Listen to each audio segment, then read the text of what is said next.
Article 255 of the Indian Constitution addresses the procedural aspect of legislative acts when it comes to certain recommendations or sanctions required under the Constitution.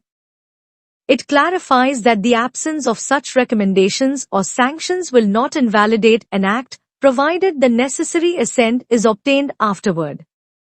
Here's a breakdown of the key points.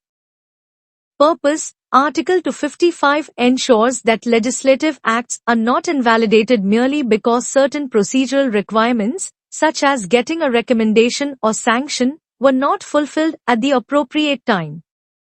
It treats these requirements as procedural rather than substantive. Scope. It applies to both acts of Parliament and state legislature, meaning laws passed at both the central and state levels. Key provision. Even if the required recommendation or sanction was not initially obtained, the act remains valid as long as the appropriate authority eventually gives assent.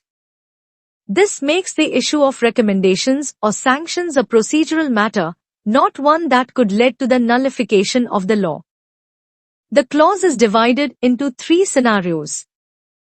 Governor's recommendation. If the law required the governor's recommendation but it was not given, the law can still be valid if the governor or the president gives assent later.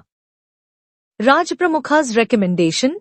If a recommendation from the Rajpramukh, a title used for certain heads of states prior to the abolition of princely states, was required but not given, the law can be valid if the Rajpramukh or the president provides assent. This is now largely historical, as the office of Rajpramukh no longer exists. President's recommendation or sanction. If the president's recommendation or previous sanction was required but not given, the law remains valid if the president eventually provides assent. Significance.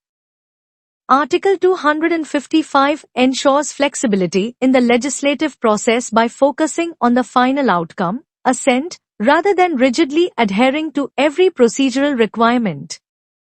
This helps avoid legal challenges based solely on technicalities, ensuring that the legislative process can move forward even if some procedural steps were initially missed. The Constitution of India. Part 11. Relations between the Union and the States. Chapter 1. Legislative Relations. Distribution of legislative powers. Article 255. Requirements as to recommendations and previous sanctions to be regarded as matters of procedure only. No act of Parliament or of the Legislature of a state, and no provision in any such act, shall be invalid by reason only that some recommendation or previous sanction required by this Constitution was not given, if assent to that act was given. A. Where the recommendation required was that of the governor, either by the governor or by the president. B. Where the recommendation required was that of the Rajpramukh, either by the Rajpramukh or by the president. C. Where the recommendation or previous sanction required was that of the president, by the president.